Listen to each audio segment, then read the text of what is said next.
안녕하세요. 개발자 구디인입니다. 이번 시간에는 직접 엔티티를 구축해서 데이터베이스에 실제 데이터를 넣어보는 그런 테스팅 코드를 한번 작성해 보도록 하겠습니다. 이번 강의의 목적은 엔티티와 데이터베이스가 어떻게 연결이 되고 백엔드 애플리케이션이 구동이 되는지 그 일련의 흐름, 이런 과정을 이해하시는데 포커싱을 두시면 좋을 것 같습니다.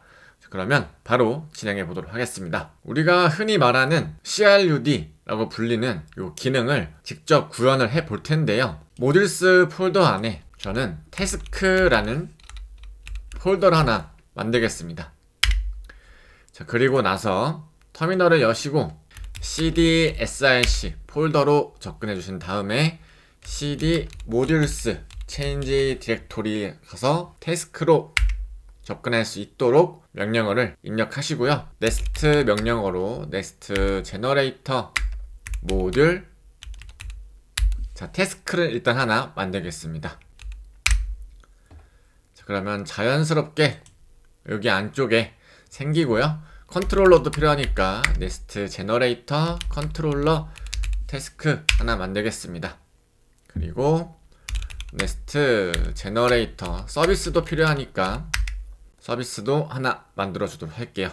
그리고 터미널을 닫아주시고 이 테스트 코드인 spec.ts 이 파일은 일단은 제거해 주겠습니다.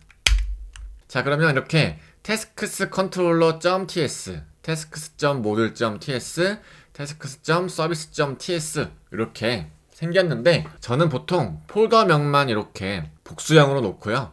컨트롤러 부분 같은, 그리고 서비스 같은 경우, 모듈 같은 경우에는 단수로 씁니다.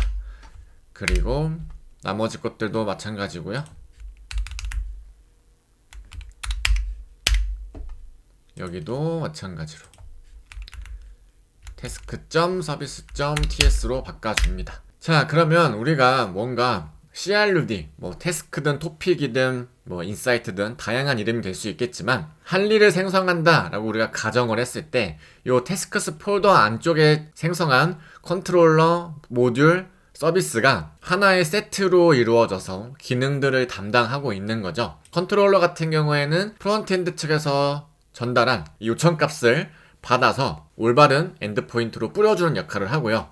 서비스 같은 경우에는 컨트롤러에서 전달받은 요청을 실제 구현하고 동작시키는 비즈니스 로직이 작성되는 부분이고, 모듈은 이 컨트롤러와 서비스를 관리하는 파일이다 라고 이해하시면 된다 라고 말씀드렸습니다. 자, 그러면 컨트롤러, 서비스, 모듈 이 기능을 일단 만들기에 앞서서 테이블과 연결이 되는지 테스트를 해볼 거기 때문에 저는 태스크스 폴더에 새로운 폴더로 entities라는 폴더를 하나 만들어 주겠습니다.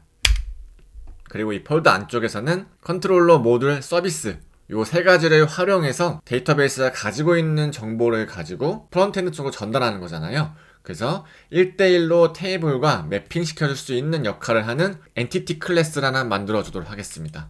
태스크와 관련된 테이블이기 때문에 task.entity.ts 이렇게 만들어 줄 거고요. 익스포트 클래스 이름은 대문자로 시작해서 task entity라고 하나 만들어 주겠습니다. 그리고 엔티티 같은 경우에는 엔티티 데코레이터를 타입 ORM 쪽에서 호출을 해줘야 됩니다. 자, 그리고 이 엔티티 데코레이터 안쪽에도 컨트롤러처럼 이렇게 문자열로 데이터를 주입시킬 수가 있는데요. 이때 주입시키는 데이터는 실제 테이블 이름과 매핑이 되기 때문에 해당 코드처럼 작성해 주시면 됩니다. 자, 이 부분은 왜 태스크가 단수형인데 이름은 복수로 들어가냐? 우리가 테이블 이름 같은 경우에는 이 엔티티 자체가 클래스이기 때문에 하나의 객체를 생성을 합니다. 즉 데이터에서 로우 데이터 한 줄을 엔티티 한 줄로 보기 때문에 실제 테이블에는 이런 엔티티 객체가 여러 개가 들어가 있는 거기 때문에 테이블 이름에는 이렇게 복수형으로 기입을 하셔야 조금 더 보기 편하다라는 점 한번 참고해 보시면 좋을 것 같습니다. 자, 그러면 이제 엔티티를 생성을 했으니까 이 태스크를 바깥쪽에서 관리하는 이 모듈.ts에도 연결을 해줘야 돼요. 그래서 import라는 키워드에 배열로 자 type orm 모듈을 부른 다음에 app.module.ts는 for root를 불러왔다고 한다면, 혹은 for root async를 불러왔다고 한다면, 이거는 메인 쪽이 아니기 때문에 피처를 씁니다. 그리고 배열로 태스크 엔티티를 이렇게 주입을 시켜주면, 자, 우리는 이제 태스크 테이블을 만들 준비가 됐다라는 걸 의미를 합니다. 그래서 또 다른 엔티티가 추가될 때는 뒤쪽에 콤마를 찍고 요소를 추가해주면 되는 겁니다. 또 콤마를 찍고 새로운 엔티티를 이렇게 추가해주면 태스크 모듈.ts가 type orm 모듈 퓨처에서 관리하고 있는 이 엔티티를 기반으로 테이블을 생성을 한다라고 이해를 하시면 됩니다. 자, 그러면 우리가 이 애플리케이션을 실행을 할 때 가장 먼저 접근하는 쪽이 app.module.ts 이기 때문에 여기서 config mode, type orm, for root, async 이렇게 기능 구현들을 해놨잖아요. 자, 그때 임포트에 각각 모듈이 지금 주입되고 있어요. 그죠? 마찬가지로 우리가 태스크 모듈을 만들었기 때문에 여기서도 태스크 모듈을 기입을 해 주셔야지만 서버를 실행을 할 때 올바르게 동작을 합니다. 자, 이 부분은 S를 빼줘야겠죠? 그리고 이름도 바꿔주겠습니다. 여기도 바꿔주고, 컨트롤러 부분도 S를 빼주고, 서비스 부분도 S를 빼주겠습니다. 자, 이렇게 하면 준비가 완료가 됐고요. 자, 실제로 테이블에 필요한 컬럼들을 한번 만들어 보겠습니다. 우리가 데이터를 만들 때 보통 가장 많이, 거의 무조건적으로 가지고 있는 유니크한 요소가 있는데, 이를 보통 우리가 id라고 부릅니다. 그래서 id는 보통 스트링일 수도 있고 넘버일 수도 있잖아요.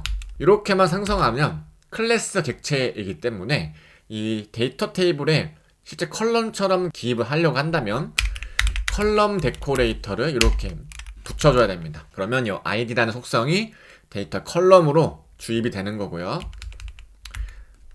보통 뭐 타이틀도 이렇게 있을 거고, 본문의 내용이 뭐 컨텐트 이런 요소들이 필요하잖아요. 이 속성들은 여러분들이 자유롭게 한번 기술해 보시고, 실제로 데이터 컬럼이 들어가는지가 더 중요하니까 여러 개 한번 만들어 본 다음에 서버를 구동시켰을 때 로컬 환경에서 우리가 관리하고 있는 데이터베이스에 테이블이 생성되는지 한번 체킹을 해보도록 하겠습니다.